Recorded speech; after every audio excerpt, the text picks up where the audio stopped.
어떤 한 아주머니가 부산으로 가는 KTX를 타고 가고 있었습니다. 근데 이 아주머니는 흡연을 하시는 분이셨어요. 그래서 KTX를 타고 가는데 얼마나 담배가 피우고 싶은지 몰라요. 그런데 열차가 달려가다가 중간 정거장에 멈춰 서게 되었습니다. 그래서 이 아주머니는 정차한 곳에서 빨리 내려서 차 문 밖으로 나가서 담배를 피우기 시작했습니다. 열차가 멈추는 시간은 오랜 시간이 아니죠. 1분 남짓이기 때문에 이 아주머니는 문 밖에서 열심히 담배를 피웠어요. 언제 자동문이 착 닫힐지 모르기 때문에 열차 문 앞에서 담배를 피우고 있었습니다. 마음이 초조해졌어요. 자동문이 닫히기 전에 열차에 오르려고 했어요. 그런데 자기 담배를 보니까 아직도 많이 남아있는 거예요. 마음속으로 생각했습니다. 한 모금만 더 피고 기차에 올라타자.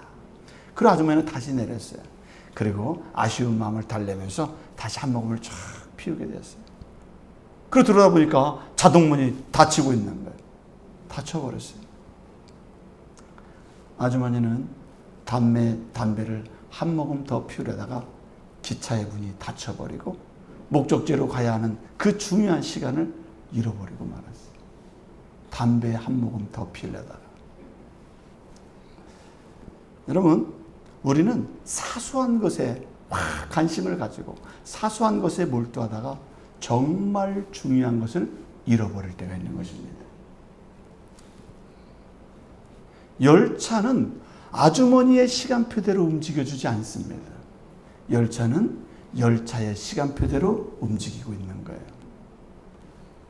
인생은 내가 계획할지라도 내 인생을 진정으로 이끌어 가시는 분은 하나님이시라는 사실을 기억해야 될 줄 믿습니다. 우리가 하나님의 뜻과 하나님의 시간에 맞춰서 우리가 살아갈 때 우리는 더 귀한 가치를 얻을 수 있다는 사실을 잊지 마시기를 주의 이름으로 바랍니다. 오늘 성경에는 모든 것에 문제가 없이 지내던 존경받던 이 회당장의 가정에 문제가 발생하면서 생겨난 일에 대해서 성경에서 우리에게 알려주고 있습니다. 이 회당장도 역시 인간의 생각대로 인간의 계산대로 되지 않는 그 현실 앞에서 어떤 믿음의 자세를 취하고 있는지 성경은 우리에게 가르쳐주고 있어요. 문제가 벌어졌을 때, 내 앞에 정말 내가 예상하지 못했던 일들이 벌어졌을 때 우리는 어떻게 해야 될 것인가? 오늘 성경은 거기에 대한 해답을 주고 있는 것입니다. 첫 번째로 이 회당장은 주님 앞에 엎드릴 줄 아는 사람이었다는 거예요. 뭐 할 줄 아는 사람이었다는 거예요? 엎드릴 줄 아는 사람이었어요. 주님 앞에 엎드릴 줄 아는 사람이었어요. 41절에 보면 이렇게 되어 있습니다. 이에 회당장인 야이로라 하는 사람이 와서 예수의 발 아래에 엎드려 자기 집에 오시기를 간구하니 라고 되어 있어요. 예수님의 발 앞에 아래에 엎드렸다 이렇게 되어 있어요. 이 회당장은 회당을 관리하는 사람입니다. 동네 사람들에게 신망을 받는 사람이에요. 회당은 뭐 하는 곳입니까? 이스라엘 백성들이 그곳에 모여서 말씀을 토론하고 말씀을 듣고 예배도 하는 그런 곳이에요.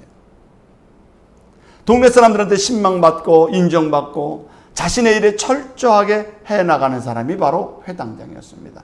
책임감이 있기 때문에 신앙생활을 열심히 하기 때문에 이 사람에게 회당장의 일을 맡기게 되었어요. 당대 마을에 하나밖에 없는 이 신앙의 중심지였던 이 회당을 관리하는 역할을 이 야이로가 하고 있었던 것입니다. 안식일이 되면 제일 바쁜 사람이 누구예요? 회당장이었어요. 예배가 질서 있게 진행될 수 있도록 관리를 돕는 사람이 누구였냐면 야이로였습니다. 평소에는 회당의 건물을 유지 보수했습니다. 각종 행정 업무를 보았습니다. 평신도 출신이었지만은 예배와 교육을 감독하는 제사장의 일을 대신하는 신앙 높은, 신망 높은 경건한 사람이 바로 야이로였습니다. 그런데 그렇게 신앙생활을 열심히 했는데도 그의 가정에 문제가 생기게 되었습니다. 어떤 문제가 생겼나요? 자신의 딸이 죽게 되었다는 거예요. 여러분, 우리는 알아야 됩니다. 우리가 하나님 앞에서 열심을 다하고 최선을 다하고 신앙생활을 잘하고 예배를 드렸다 해도 때때로 닥쳐오는 위기와 어려움을 우리도 맞이할 수밖에 없다는 거예요. 문제가 발생하지 않는 게 아닙니다. 우리에게도 누구에게나 문제는 찾아온다는 사실입니다. 그런데 진정한 믿음과 진정한 신앙은 언제 드러나느냐? 위기 속에서 그의 신앙의 진정성을 알게 된다는 것입니다. 여러분은 위기를 만났을 때 어떻게 행동하고 있습니까? 여러분들은 문제를 만났을 때 어떤 선택을 하고 있습니까? 오늘 회당장의 행동을 주목해 보시기 바랍니다.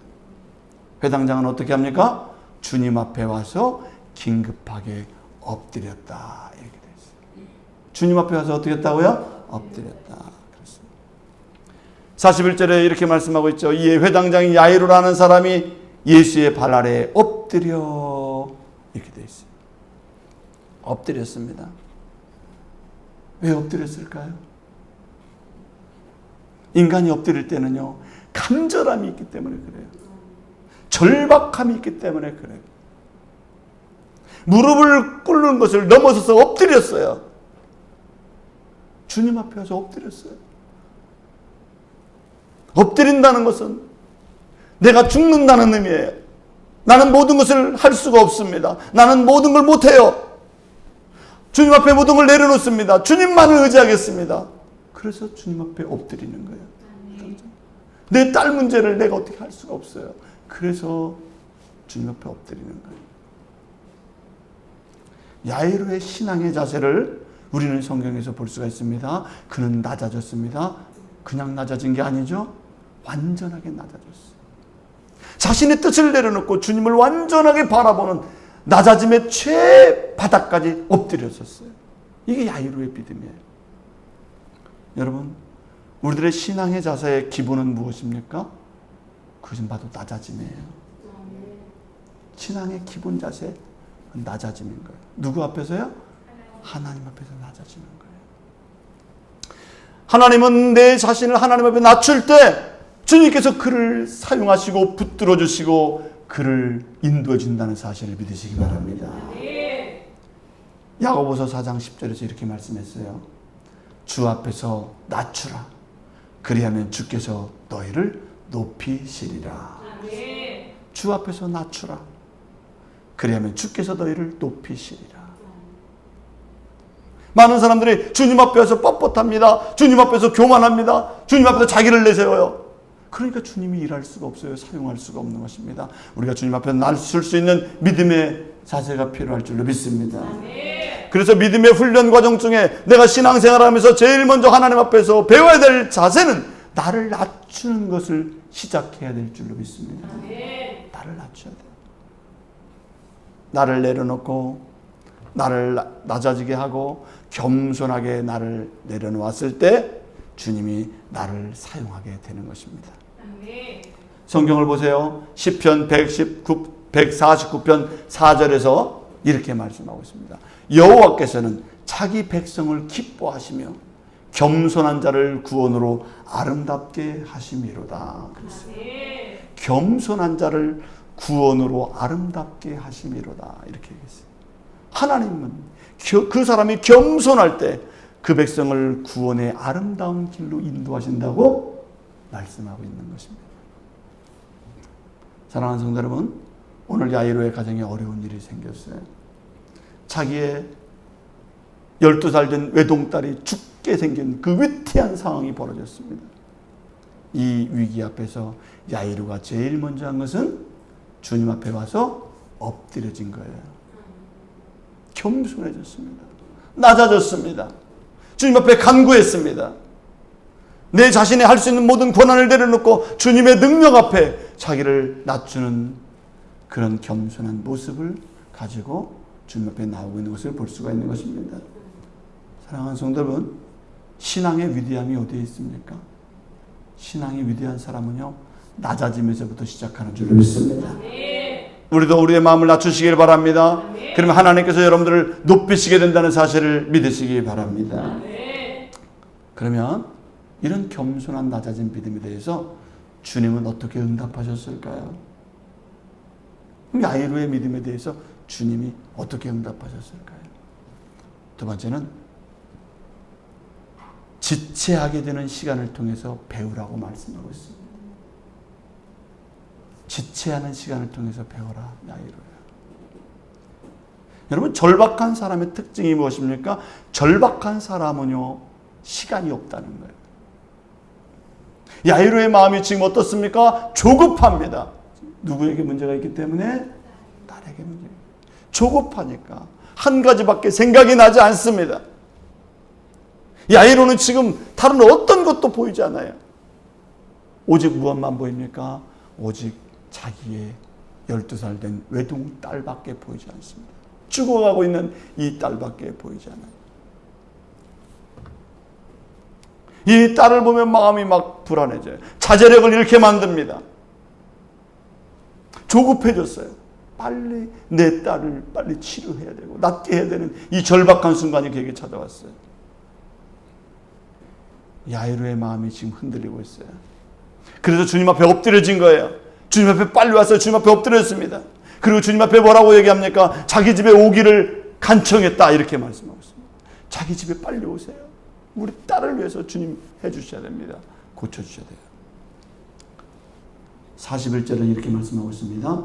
예수의 발 아래 엎드려 자기 집에 오시기를 간구하니 라고 했어요. 엎드린 이유가 뭐예요? 하나밖에 없어요. 내 딸. 우리 집에 오게 하는 이유가 뭐예요? 내 딸. 고쳐야 돼요. 주님. 야이로는 속으로 주님 앞에 이렇게 얘기합니다. 주님, 지금 빨리 움직여 주셔야 됩니다. 지체하면 안 돼요, 주님. 시간이 모자라요, 지금. 지체하지 마시고 빨리 우리 집에 가서 문제를 보시고 그 내 딸을 위해서 기도해 주셔야 돼요. 시간이 없어요, 주님. 그런데 예기치 않은 사건이 벌어지게 됩니다. 예수님이 야이로가 그렇게 간청하고 그렇게 엎드려졌는데 야이로가 생각한 시간대로 계획대로 움직여주지 않는다는 거예요. 주님이 지금 빨리 움직여야 되겠는데, 빨리 처리해 줘야 되겠는데 예수님이 움직이질 않아요. 시간이 이렇게 흘러가는 게 얼마나 아까운데, 내 이 시간이 흐르는 것에 따라서 내 딸의 운명이 달라질 수도 있는데 야이로의 마음은 초조합니다. 그런데 주님은 움직이지 않아요. 지체하고 있습니다. 관심이 없어 보여요. 오히려 주님은 지금 누구에게 관심을 갖고 있습니까? 성경을 쭉 읽어보면 혈루증을 앓는 그 여인을 만나서 지체하고 있어요. 43절에 이렇게 되었습니다. 이에 12해를 혈루증으로 앓는 중에 아무에게도 고침을 받지 못하던 여자가 라고 되어 있어요. 아니, 야이로는 지금 내 딸이 지금 죽게 생겨서 급해 죽겠는데 저 혈루증이 문제가 아니에요. 지금 내 딸은 죽게 생겼단 말이에요. 근데 주님이 지금 누구에게 머물러 서 계십니까? 혈루증 앓는 여자에게 머물러 서 있어요. 주님이 지금 딴 사람을 만나주시고 딴 영혼에게 지금 관심 갖고 계십니다. 여러분, 야이로라면 어떻습니까? 여러분들이 야이로라면 어떤 마음이 들겠어요? 야이로의 마음이 얼마나 애가 탈까요? 예수님의 행동이 너무나 야속해. 예수님이 원망스러울 수도 있어요. 타인에게는 관심을 쏟아주면서 예수님이 지금 내 집에 대해서는 관심이 없는 것 같아요. 너무 불편합니다, 예수님이. 여러분, 그런데요, 성경을 읽어보면 야이로는 기다릴 줄 아는 사람이에요. 여러분, 신앙의 사람은 겸손해야 되기도 하지만은요, 기다릴 줄 아는 믿음을 가지고 있어야 될 줄 믿습니다. 기다릴 줄 알아요. 그렇게 급한데, 그렇게 생사가 지금 중요한데 야이로의 믿음은 기다릴 줄 아는 사람이라. 이 오스카 콜만이라는 사람은 그리스도와 시간이라는 책을 썼어요. 그 책에서 우리 신앙인들에 대해서 권면하고 있습니다. 뭐라고 얘기하냐면 우리 그리스도인들은 하나님의 시간에 대해서 알아야 된다. 하나님의 시간은 우리가 계산하는 것과 다르다. 아무리 우리가 우리의 시간으로 우리가 하나님을 만나려 해도 그것은 우리가 생각하는 시간이에요. 우리 인간이 생각하는 크로노스의 시간입니다. 내가 주관하는 시간, 내가 계획한 시간, 내가 일상적으로 만나는 시간, 세상에서 흘러가는 그 일반적인 시간은 크로노스의 시간이에요. 과거, 현재, 미래. 내가 그 속에서 살아가고 있어요. 우리는 그 시간을 가지고 주님을 측정하고 주님을 계산하고 산술적으로 하나님을 대하는 거예요. 내 시간에 따라서 내 시간에 묶여서 주님을 바라보는 거예요. 내 시간대로 하나님을 조정하고 싶어요.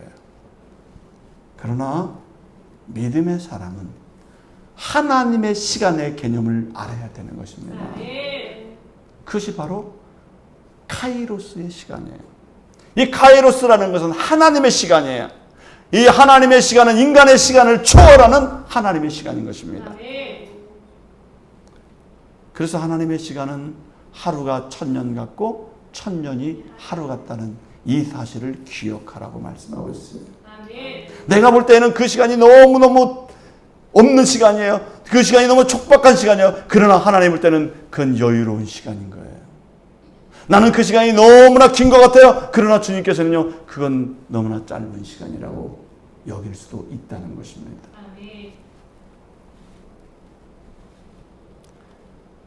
하나님께서 정하신 이 결정적인 시간이 있는 거예요. 단순한 시간의 흐름이 아니라 하나님의 뜻과 계획이 이루어지는 순간이 바로 하나님의 시간인 것입니다. 인간의 계획대로 움직이는 것이 아니라 하나님의 주권 속에서 하나님이 주도하시는 시간 속에서 하나님이 일하신다는 사실을 여러분 기억해야 될 줄 믿습니다. 하나님의 시간이 인간의 시간 안으로 들어와야 되는 것입니다. 하나님의 시간이 내 삶으로 들어와야 되는 것입니다. 하나님의 시간이 나를 움직여야 되는 것입니다. 하나님은 하나님의 시간 속에서 역사하시고 일하시는 거예요. 여러분, 아브라함은 하나님께서 너에게 아들을 주겠다는 말씀을 들었어요. 아브라함은 빨리 아들을 갖고 싶어요. 자기 나이가 75세가 되었기 때문에 빨리 아들을 낳고 싶어요. 그런데 하나님이 자녀를 주지 않으세요. 몇 년 동안 주지 않습니까? 25년 동안 자녀를 주지 않습니다. 자신이 계획한 시간은 좀 빨리 줬으면 좋겠어요. 하루가 1년, 1년이 가기 전에 빨리 자녀를 낳아서 빨리 자식을 키우고 싶어요. 그 행복을 누리고 싶어요. 그런데 하나님이 안 주세요. 몇 년 동안? 25년 동안. 하나님이 볼 때는 네가 25년 후에 얻어야 그 하나님의 계획과 역사가 이루어지고 하나님 너를 가장 위대하고 귀하게 쓸 수 있기 때문에 그 하나님의 시간에 아브라함에게 자녀를 주시는 줄로 믿습니다. 그게 하나님의 시간이에요. 하나님께서 요셉에게 꿈을 주셨습니다. 네 11 형제들과 해와 달과 별들이 너를 향해서 절을 할 것이다. 그런데 그 꿈이 이루어지지 않습니다. 요셉은 그렇게 하나님 앞에 꿈을 꿨어요. 거룩한 꿈을 꿨어요. 하나님의 위대한 꿈을 꿨습니다. 그런데 그 꿈이 이루어지기까지는 몇 년의 시간이 흐릅니까? 13년의 시간이 흘러요. 그동안 하나님은 어떻게 하십니까? 요셉을 종으로 나락을 가게 하시고 노예가 되게 하시고 감옥 생활에 많은 시간을 허비하게 만들어요. 요셉은 자기의 인생이 망가지는 줄 알았어요. 13년 동안 나락을 계속해서 추락하는 자기의 인생을 보면서 하나님은 나에게 존재하지 않는 것인가? 나를 바라보지 않는 것인가? 내 기도를 듣고 있지 않는 것이 아닌가? 그러나 하나님은 13년 동안 요셉을 훈련시킨 후에 가장 멋진 모습으로 애굽의 총리로 이 요셉을 사용하신다는 사실을 기억해야 될 줄 믿습니다. 하나님의 시간에 요셉을 사용하시는 거예요. 이스라엘 백성은 애굽에서 430년 동안 종살이를 했습니다. 그리고 430년 후에 출애굽을 하게 되었어요. 하나님의 시간은 인간의 시간과 다릅니다. 인간이 볼 때는 너무너무 긴 시간이에요. 무모하고 구원도 받을 수 없는 회생 가능성이 이제는 완전히 상실된 그런 백성들이 되어버렸어요. 왜? 430년 동안 식민지 생활을 하고 노예 백성이 되면 그 백성이 구원받을 수 있어요? 우리나라가 일제 36년 동안 있으니까 얼마나 고통스러워요. 근데 이스라엘 백성들 몇 년 됐다는 거예요? 430년 동안 노예가 되었어요. 그런데 그 나라가 백성들이 다시 회복될 수 있는 가능성은 0%예요. 0%. 가망성이 완전히 상실되어 버렸어요. 그런데 하나님께서는요, 그 0%인 그 이스라엘 백성들을 출애굽을 시키신다는 거예요.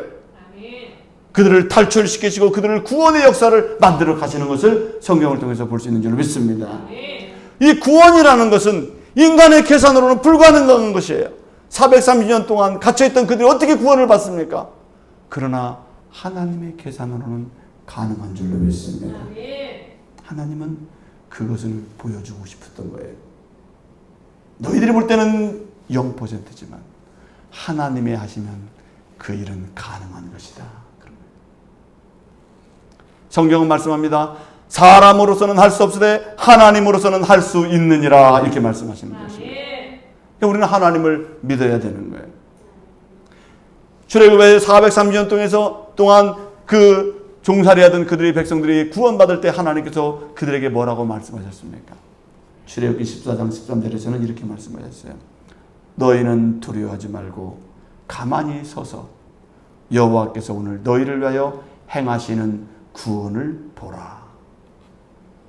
너희는 두려워하지 말고 가만히 서서 여호와께서 오늘 너희를 위하여 행하시는 구원하심을 보라. 너희는 할 수 없으되 너희들의 시간 계산으로는 할 수 없으되 하나님으로서는 가능한 것이다. 사랑하는 성도 여러분, 하나님은 지금도 내 삶을 바라보고 있는 줄로 믿습니다. 인간의 시간, 사람의 시간으로만 계산하지 마시고 반드시 내 삶 속에 하나님의 시간으로 역사하신다는 하나님의 역사하심을 믿으시기를 바랍니다. 위기의 시간이 온다 할지라도 두려워하지 마시고 가만히 서서 하나님의 일하심을, 하나님의 구원하심을 보라 하면서 하나님을 참고 기다릴 수 있는, 하나님의 시간을 기다릴 줄 아는 믿음의 백성이 되기를 주의 이름으로 바랍니다. 오늘 야이로는 어떻게 합니까? 야이로는 지금 어떻게 할까요? 주님께서 지금 자신의 집으로 오라고 했는데도 주님이 안 오고 계세요. 시간이 부족한데 멈춰서 계세요. 나하고 얘기하고 지금 내 딸을 만나줘야 되는데 다른 사람하고 소통하고 다른 사람하고 대화하는 시간을 갖고 있습니다. 나는 조급한데 주님은 하나도 답답하지 않은 것 같아요. 속이 터져 신앙생활. 때때로 많은 신앙인들이 내 계획대로, 내 시간표대로 뭔 일이 안 될 때 주님을 원망합니다. 주님을 외면해버려요. 주님이 필요 없다고 투덜댑니다. 이제 다 끝났다는 거예요. 다 소용없다는 거예요. 투덜댑니다. 그러나 믿음의 사람은 하나님의 시간을 기다릴 줄 아는 믿음의 사람이 되길 주의 이름으로 바랍니다. 그럼 야이로는 주님께 간구한 후 주님께서 머물러 서서 움직이지 않고 있을 때 어떤 일을 당하게 되었을까요? 세 번째는 비보를 듣게 되었습니다. 비보를 듣게 되었습니다. 갑자기 잘 되는 게 아니에요. 비보를 듣게 돼요. 49절에서 이렇게 말씀합니다. 아직 말씀하실 때 회당장의 집에서 사람이 와서 말하되 당신의 딸이 죽었나이다. 선생님을 더 괴롭게 하지 마소서 하거늘. 지금 주님께서 지금 뭐 하고 계셨어요? 머물러 서서 혈루증 앓는 여인을 치료해 주셨어요. 저 여인의 혈루증은 치료해 주셨는데 지금 야이로의 딸은 어떻게 됐다는 거예요? 죽었다는 거예요. 다른 집은 지금 잘 돼서 성공했습니다. 하나님이 역사했다고 간증을 하고 있어요. 그런데 지금 야이로는 어떤 지금 소식을 들었어요? 내 딸이 죽었다는 비보를 접하게 되었어요. 절망적인 소식. 야이로가 신앙이 없습니까? 주님 앞에 엎드리지 않았습니까? 주님 앞에 겸손했습니다. 주님 앞에 모든 걸 내려놨어요. 그런데 그에게 찾아온 것은 절망적인 소식이었어요. 그러니 야이로가 은혜가 될까요? 안 될까요? 야이로가 주님 만나서 은혜가 돼야 안 돼요? 다른 사람은 잘 됐대. 다른 사람 잘 되면 뭐야? 내가 지금 내 딸이 죽었는데. 다른 사람이 은혜 받으면 뭐예요? 나는 지금 죽을 지경인데. 다른 사람들은 저 혈루병 앓는 여인이 치료됐다고 축제를 벌입니다. 그런데 야이로는 괴로워요. 사람들이 와서 내 딸이 죽었다는 소식을 전해주었어요. 주님 앞에서 이 말만은 듣고 싶지 않은 단어였어요. 신앙생활을 하면서 받아들일 수 없는 단어를 마주하게 된 거예요. 야이로가. 모든 기회가 날아가 버렸어요. 예수님이 멈추는 바람에 다 날아가 버렸어요. 가능성이 사라져 버렸어요. 회복의 가능성이 0%가 되어버렸어요. 가장 최악의 상황이 지금 야이로에게 찾아온 거예요. 그가 믿음이 없었나요? 믿음이 있었어요. 주님 앞에 안 왔나요? 주님 앞에 왔어요. 여러분, 그러나 우리는 알아야 됩니다. 내가 포기할 수밖에 없는 그 자리에서 하나님은 일하신다는 사실을 믿으시기 바랍니다. 나는 포기할지라도 하나님은 포기하지 않는 줄로 믿습니다. 야이로는 지금 절망에 빠져 있지만은 하나님은 절망에 빠져 있지 않습니다. 하나님은 다시 야이로를 바라보시는 거예요. 그 가정을 회복시키시고 살리시고자 하는 하나님의 시간이 작동하고 있는 것입니다. 인간의 시간표는 멈춰버렸어요. 인간의 시간은 이미 제로 상태가 되었어요. 그러나 하나님의 시간은 멈추지 않고 있는 것입니다. 하나님의 시간은 인간을 살려내는 시간으로 바꾼다는 거예요. 그게 하나님의 시간인 거예요. 그렇기 때문에 우리 믿음의 사람들은 우리가 한계에 부딪히고 인간적으로 볼 때 가능성이 없고 내가 볼 때는 절망적이라도 실망하지 마시기를 주의 이름으로 바랍니다. 반드시 주님은 그 가정을 구원해 주신다는 사실을 믿으시기 바랍니다. 하나님은 반드시 어떤 루트를 통해서도 일하신다는 사실을 성경은 말씀해 주고 있는 거예요. 하나님은 살려내십니다. 하나님은 회복시켜 주시는 거예요. 주님은 마지막으로 뭐라고 말씀하십니까? 야이로에게 말씀하셔요.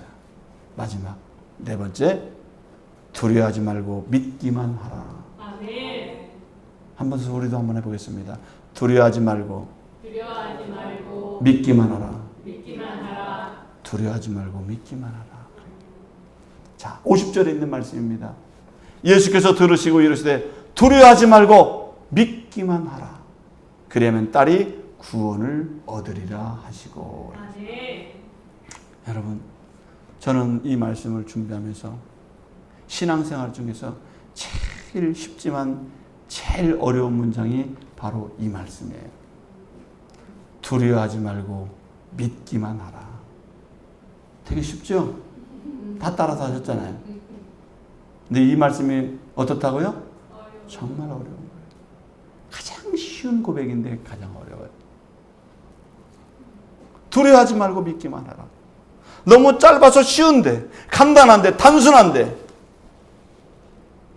이 짧은 요청의 주님의 말씀에 전 세계 수많은 사람들이 이 말씀을 거부합니다. 이 말씀을 받아들일 수 없다는 거예요. 두려워하지 말고 믿기만 하라. 내 지금 망해가고 있는데, 내 집이 죽어가고 있는데, 내 자식이 지금 죽었는데 어떻게 두려워하지 말고 믿을 수가 있습니까? 다른 사람들이 받아들일 수 없어요. 하나님, 그 말씀은 과학적이지 않습니다. 그 말씀은 논리적이지 않아요. 그 말씀은 이성적이지 않습니다. 그 말씀은 현실하고 맞지가 않아요. 그 말씀하고 나하고는 맞지가 않습니다. 그렇기 때문에 받아들일 수 없는 거예요. 그런데 수많은 믿음의 사람들은 이 말씀을 받아들인다는 거예요. 진실한 믿음의 사람들은 절망 속에서, 숨이 막힐 상황 속에서 아무것도 할 수 없는데, 힘이 없어서 이제 절망 속에서 무너져 가고 있는데도 이 말씀을 붙들고 있다는 거예요. 두려워하지 말고 믿기만 하라. 인간적으로 볼 때 가능성이 없어 보입니다. 그런데도 주님을 찾고 부릅니다. 우리가 인간적으로 볼 때 저 회생 가능성이 없어요. 그런데 주님 앞에 나와서 기도합니다. 절망적인 상황에 그런데도 교회에 옵니다. 아픈 몸을 이끌고 와요. 도무지 회복이 안 될 것 같은데 주님을 붙듭니다. 저 집은 정말 돈이 없어서 아무것도 하나님께 드릴 게 없어요. 그런데도 와서요, 그 적은 2렙돈을 하나님께 드립니다. 그런 믿음의 사람이 있어요. 두려워하지 않고 주님을 붙드는 사람들이 있습니다. 그런 믿음의 사람들은 주님의 말씀에 반응하고 있는 사람인 줄 믿습니다. 두려워하지 말고 믿기만 하라. 이 주님의 믿음의 말씀에 누가 받아들이고 있을까요? 야이로가 받아들이고 있는 거죠. 처음 신앙처럼 그 절망 속에서도 주님의 말씀을 받아들이는 것입니다. 사랑하는 성도 여러분, 만약에 야이로의 입장이 여러분이었다면 받아들일 수 있을까요? 그거를 오늘 하나님은 질문하시는 거예요. 너희가 야이로였다면 과연 받아들일 수 있겠는가? 야이로는 예수님을 자신의 집으로 모신다는 거예요. 그런데 야이로의 집에 갔더니 모두 다 어떤 사람들만 모였어요? 인간의 시간으로 계산하는 사람들만 모여있어요. 인간의 시간, 인간의 계획, 인간의 생각 속에 이끌린 사람들이 지금 야이로의 집에서 어떤 일이 벌어졌습니까? 울고 있어요. 이 사람들은 하나님의 시간을 모르는 사람들입니다. 하나님의 섭리를 모르는 사람이에요. 그래서 야이로의 딸이 죽었기 때문에 통곡하고 슬퍼하고 고통스러워하면서 모든 것을 포기하고 엉엉 울고 있는 사람들이 그 집에 가득했어요. 그들은 구원의 소망을 바라보지 않았습니다. 영원한 생명을 모르는 자들이에요. 야이로의 가정의 비극적인 것을 보고 슬퍼하고 원망하고 있을 뿐이었어요. 성경을 보십시오. 야이로의 집에 있는 모든 사람이 그랬다는 거예요. 52절 한번 읽어보시기 바랍니다.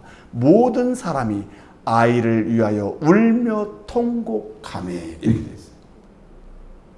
모든 사람이 뭐하고 있다고요? 울며 통곡하고 있다. 모든 사람이 슬픔을 주체하지 못하고 있다.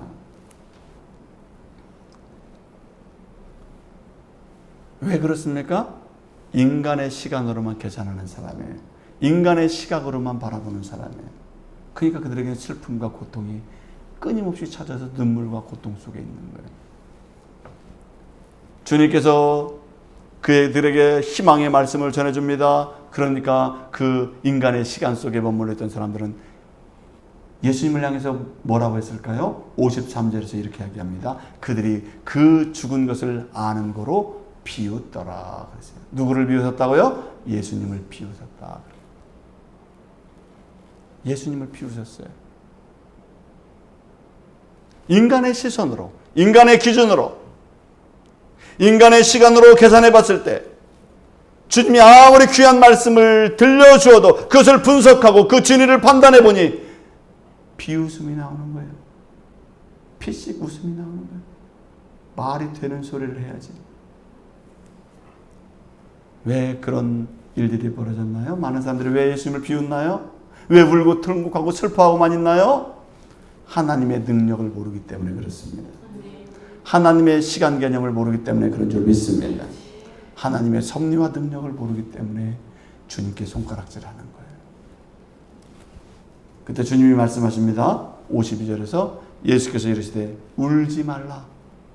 죽은 것이 아니라 잔다. 죽은 것이 아니라 잔다. 울지 말라. 슬퍼하지 말라. 통곡하지 말라. 주님이 왔는데도, 주님을 믿는데도 왜 통곡하고 있느냐 그런 거예요. 왜 주님을 믿는데도 슬퍼만 하고 있느냐 이런 거예요. 왜 주님을 믿는데도 이 인간의 시간 속에서만 너희들이 계산하고 있느냐. 하나님의 능력을 보라 그런 거예요. 사랑하는 성도 여러분, 주님은 이 아이가 죽은 것이 아니라, 이 아이가 무너진 것이 아니라 잠시 자고 있다고 규정하고 있는 줄 믿습니다. 절망이 아니라 희망을 말씀하고 있는 거예요. 좌절이 아니라 회복을 말씀하고 있는 줄 믿습니다. 우리는 하나님의 능력을 바라보아야 되는 것입니다.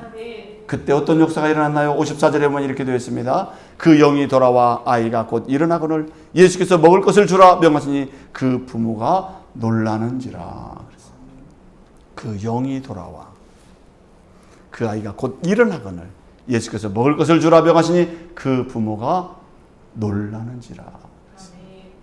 여러분, 주님이 함께 하셨을 때 회복의 역사가 일어난 줄로 믿습니다. 생명의 회복이 일어나게 된 줄로 믿습니다. 그 부모의 얼굴이, 거기에 있는 수많은 사람이 슬픔과 통곡 속에 있던 사람들이 얼굴빛이 밝은 모습으로 변하게 된 줄로 믿습니다. 슬픔이 변해서 기쁨이 되었어요. 여러분, 누가 개입하니까 슬픔이 변해서 기쁨이 되나요? 주님이 함께 하실 때 슬픔이 변해서, 눈물이 변해서, 통곡이 변해서 기쁨과 생명의 가정으로 변화가 된다는 것을 성경은 말씀하고 있습니다. 사랑하는 성도 여러분, 오늘 성경에 보면 야이로는요, 그 절박한 중에도 기다릴 줄 아는 사람이었어요. 하나님의 시간을 바라볼 줄 아는 사람이었어요. 우리 인생에는 희로애락이 있습니다. 기쁜 일도 있고 슬픈 일도 있어요. 즐거운 일도 있고 화나는 일도 있어요. 그때마다 인간의 시간으로, 인간의 계산적인 삶으로 하나님을 잣대를 대지 마시길 바랍니다. 기도하고 예배하면서 하나님의 시간을 배우고 하나님의 시간을 기다릴 줄 아는 그런 믿음의 사람이 될 때 야이로의 가정처럼 치유되고 변화되는 놀라운 섭리와 역사가 여러분의 가정에도 일어나게 된다는 사실을 꼭 믿으시길 바랍니다. 기도하겠습니다.